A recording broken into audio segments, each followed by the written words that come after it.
Alors bonjour tout le monde, j'espère que vous allez bien. Je vous propose aujourd'hui 2 nouveaux exercices, un en maths et un en français comme d'habitude, en lien avec la vie de tous les jours. Et je vous mets en plus la vidéo qui vous aide à mieux comprendre. Vous pourrez mettre pause, retour, comme vous faites à chaque fois. Et du coup, chacun peut progresser vraiment à son rythme. On commence par le français et je vous emmène aujourd'hui au cinéma. Donc, vous avez un programme de cinéma que j'ai affiché en 2 parties. Première partie, 2 parties. Comme il y a pas mal d'infos, vous pourrez zoomer sur la première partie ou la deuxième partie. Et sur ce programme, on a beaucoup d'informations, des choses écrites en plus gros, des choses écrites en plus petit. On a le titre des films, on a des horaires, on a des jours de semaine, on a des tarifs, donc des prix. Donc on a beaucoup d'informations qui montrent encore l'importance de la lecture. Donc, première question, pour quelle date ce programme est-il valable? Donc vous avez l'information sur le programme, ils vous disent pour quel jour quel jour vous pourrez aller voir ces films au cinéma. Question 2, quel est le prix normal d'une place? Donc on dit prix normal parce que il y a aussi un tarif réduit donc qui apparaît dans la question 3. Le prix normal d'une place, donc vous le regarderez sur le programme, et il y a aussi un tarif réduit. Et là, on vous demande à la question 3 qui peut bénéficier de ce tarif réduit. Donc à la question 2, vous allez répondre par un prix, et à la question 3, vous allez répondre par des personnes. On demande qui. Donc qui peut payer moins cher? Le tarif réduit ou le prix réduit, c'est pourquoi, enfin, à des moments, on peut payer moins cher. Et là, c'est une catégorie de personnes ou 2 ou 3 catégories de personnes qui peuvent payer moins cher. Il faudra les trouver sur le programme. La quatrième question, quel film peut-on voir le dimanche matin? Donc on a appris en classe à différencier les heures du matin et les heures de l'après-midi. Donc vous devez savoir le faire.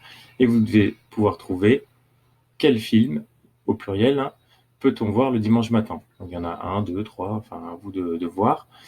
La question 5, le mercredi, à quelle heure peut-on voir le film Pokémon 2? Donc là, on a un titre de film et un jour, donc il faudra bien cibler sur l'affiche où trouver l'information. Donc vous me direz à quelle heure, donc vous répondrez par une heure. Et dans la sixième question, dans quel film joue Gérard Depardieu? Gérard Depardieu qui est un acteur connu, enfin vous devez au moins connaître son nom, et il joue dans un de ses films, à vous de trouver lequel, et de mettre le nom du film sur vos cahiers. Voilà pour le français. Pour les mathématiques, je vous emmène en bord de mer. Alors vous devez savoir, ça c'est une vraie information, que depuis hier et aujourd'hui, hein, les plages réouvrent dans les communes. Donc ça c'est la mairie qui vous donne l'information. Ici par exemple c'est ouvert, on peut se promener, on peut aller faire des activités nautiques et on peut retourner à la pêche à pied à partir d'aujourd'hui. Donc ça c'est une bonne nouvelle pour prendre l'air. Le problème ici, vous partez en vacances au bord de mer, vous avez envie de prendre des cours de planche à voile, vous lisez l'affiche, cette petite affiche là sur laquelle il y a quelques informations importantes, et vous décidez de prendre 14 heures de cours en faisant 1 heure de cours par jour, 1 heure chaque jour.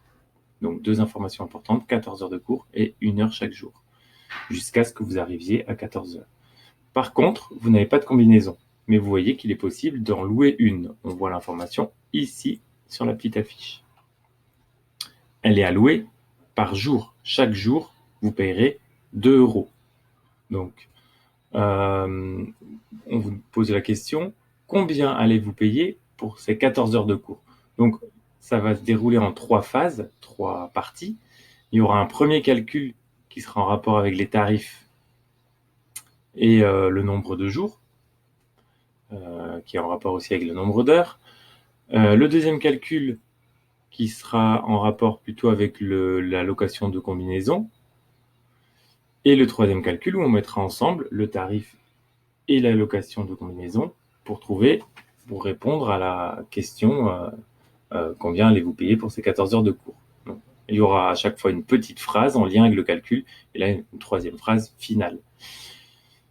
Donc voilà, les informations importantes, c'est le nombre d'heures de cours, le nombre de jours, puisque vous prenez 1 heure par jour, et la location des combinaisons. qui se fait aussi par jour.